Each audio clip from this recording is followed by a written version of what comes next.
UP के जनपद रायबरेली निवासिनी Shalini Dixit America में टेनेसी राज्य के नेशविल शहर में शुद्ध देसी हिंदी रेडियो चैनल चलाकर न सिर्फ अमेरिका में हिंदी व भारतीय भाषा का प्रचार प्रसार कर रही हैं, बल्कि रेडियो के माध्यम से विदेशों में रह रहे भारतीयों में भारतीय संस्कृति को जीवित रखने का काम कर रही हैं।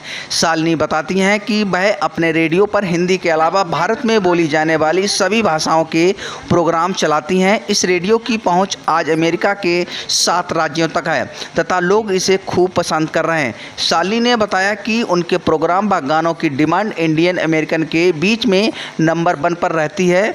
इसके साथ ही वहाँ की सरकार का भी सहयोग मिलता है। भारत के प्रधानमंत्री मोदी जी का क्रेज तो वहाँ के लोगों के सर चढ़कर बोलता है। वास्तव में मोदी जी की वजह से हम भारतीयों का अमेरिका में सम्मान बढ़ा है।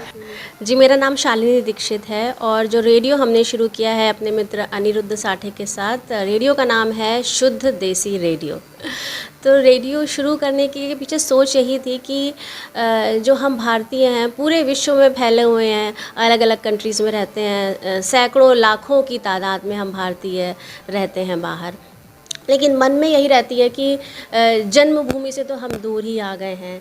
तो जो भारत की संस्कृति है, सभ्यता है और जो हमारी भाषा है हिंदी मातृभाषा, उसका प्रचार प्रसार हम कैसे करें और खुद तो जुड़े रहें अपने रूट्स से, अपनी जड़ों के साथ, और जो हमारी आने वाली पीढ़ी है, जो हमारे बच्चे हैं, उनको हम अपनी संस्कृति और सभ्यता से जोड़े रहें ताकि वो पाश्चात्य संस्कृति में ना मिल जाएं और वो उन पे हावी ना हो जाए।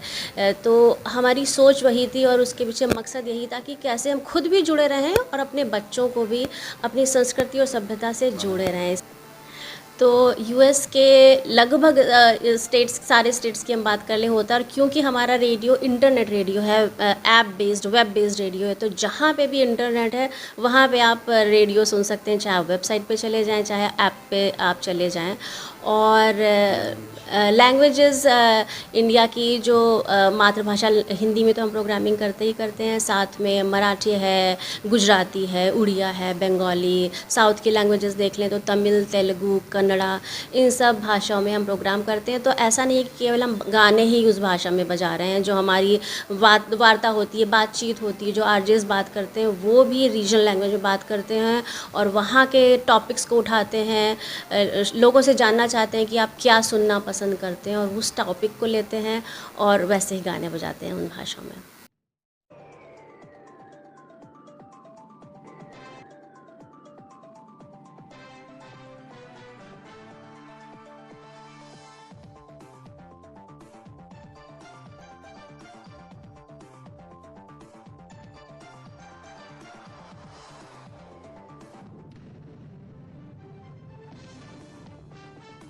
टेन न्यूज़ के लिए रायबरेली से वसीम खान की रिपोर्ट। नमस्कार।